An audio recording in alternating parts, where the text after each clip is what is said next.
بسم اللہ الرحمن الرحیم۔ اللہ کے نام سے شروع جو بڑا مہربان نہایت رحم والا ہے۔ حضرت موسیٰ علیہ السلام کے زمانے میں ایک عورت تھی جو کہ انتہائی بدکار اور انتہا کی خوبصورت تھی۔ وہ اتنی خوبصورت تھی کہ کوئی بھی مرد اسے دیکھ لے تو اس سے برائی کیے بغیر نہیں رہ پاتا۔ اس نے اپنے گھر میں ایک محل بنایا، محل میں تخت بنوایا اور پھر وہ تخت پر بیٹھ جایا کرتی۔ اس کے آس پاس مرد ہی مرد ہوتے تھے۔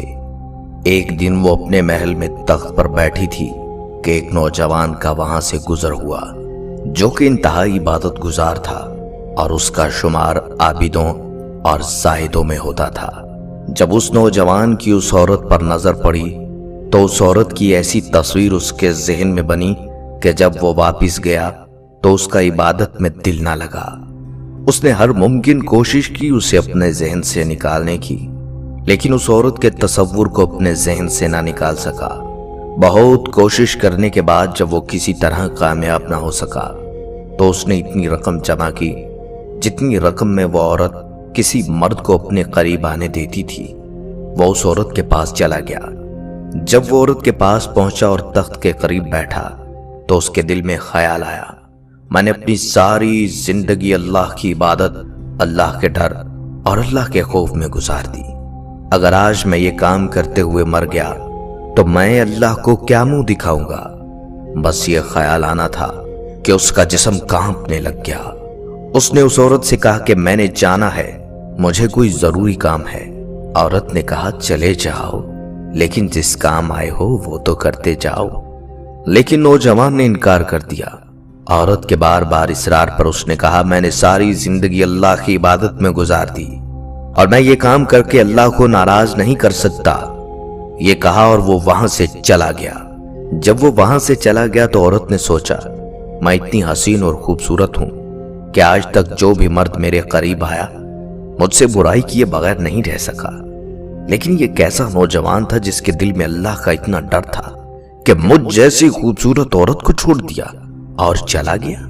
جب اس خیال نے اسے بار بار جھنجھوڑا تو اس نے سوچ لیا کہ آج کے بعد میں یہ کام نہیں کروں گی اور اللہ سے توبہ کروں گی۔ اور وہ حضرت موسیٰ علیہ السلام کے پاس گئی کہ وہ اللہ کے نبی ہیں، میں جا کر ان سے دریافت کرتی ہوں کہ مجھ جیسی گنہگار عورت کے لیے توبہ کی کوئی گنجائش ہے۔ جب وہ حضرت موسیٰ علیہ السلام کے پاس گئی تو حضرت موسیٰ علیہ السلام لوگوں کو تعلیم کر رہے تھے۔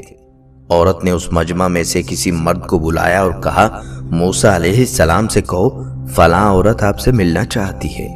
اس بے وقوف نے جا کر مجمع میں زور سے کہا اے موسیٰ علیہ السلام، فلاں عورت آپ سے ملنا چاہتی ہے۔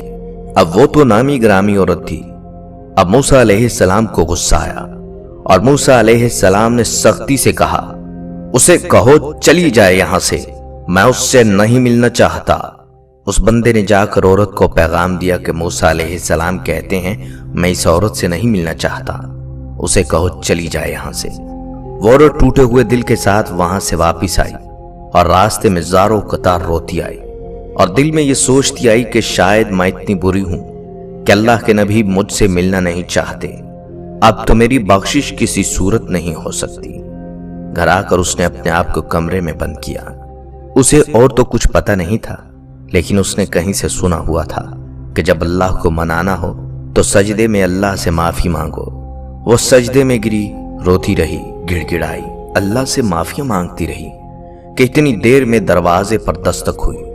اس نے سمجھا کہ شاید کوئی مرد آیا ہے مجھ سے برائی کرنے کے لیے، کیونکہ مردوں کا تو آنا جانا لگا رہتا تھا۔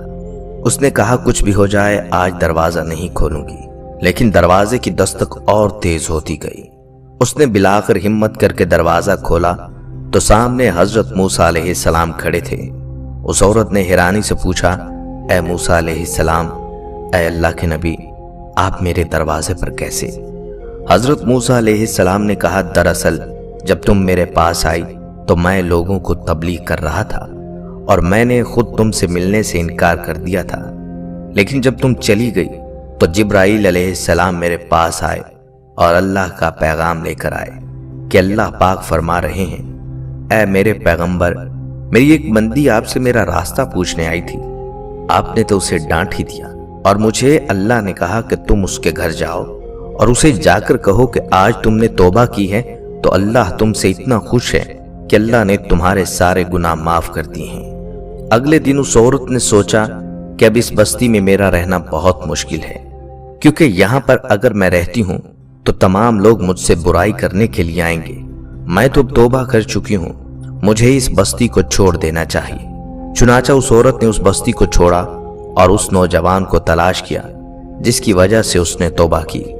اس نوجوان کو ڈھونڈنے کے بعد جب اس کے گھر پہنچی تو اسے بتایا گیا کہ وہ آدمی عبادت کر رہا ہے، جیسے ہی فارغ ہوگا اس عورت کی اس سے ملاقات کروا دی جائے گی۔ وہ عورت گھر کے صحن میں بیٹھ گئی اور نوجوان کا انتظار کرنے لگی۔ جیسے ہی وہ نوجوان عبادت سے فارغ ہو کر کمرے سے باہر نکلا اور صحن میں اس عورت کو بیٹھے دیکھا، اس کے دل میں خیال آیا کہ شاید یہ یہاں پر میرا ایمان خراب کرنے آئی ہے اور میں نے اسے اتنی مشکلوں سے اپنے تصورات سے نکالا ہے۔ وہ نوجوان وہیں گر پڑا اور وہیں موت ہو گئی۔ عورت نے اس نوجوان کے گھر والوں کو بتایا کہ پہلے میں ایسی تھی، یہ نوجوان میرے پاس آیا تھا اور اس کی صحبت کی وجہ سے مجھے توبہ کی توفیق نصیب ہوئی۔ میں نے اپنی پہلے والی زندگی سے توبہ کر لی ہے۔ میں یہاں اس نوجوان سے ملنے آئی تھی کہ شاید یہ مجھ سے نکاح کر لے۔ اس عورت کو بتایا گیا کہ اس کا ایک بڑا بھائی ہے، اس سے پوچھ لیتے ہیں، اگر وہ آپ سے نکاح کر لیتا ہے تو ہمیں کوئی اعتراض نہیں۔ علماء کرام لکھتے ہیں کہ اس عورت کی شادی اس نوجوان کے بڑے بھائی سے کر دی گئی اور اللہ نے اس عورت کو سچی توبہ کرنے کا صلہ یہ دیا کہ اس عورت کو 7 بیٹے اللہ نے عطا کیے اور 7 کے 7 بیٹے بعد میں بنی اسرائیل کے بہت بڑے ولی گزرے ہیں۔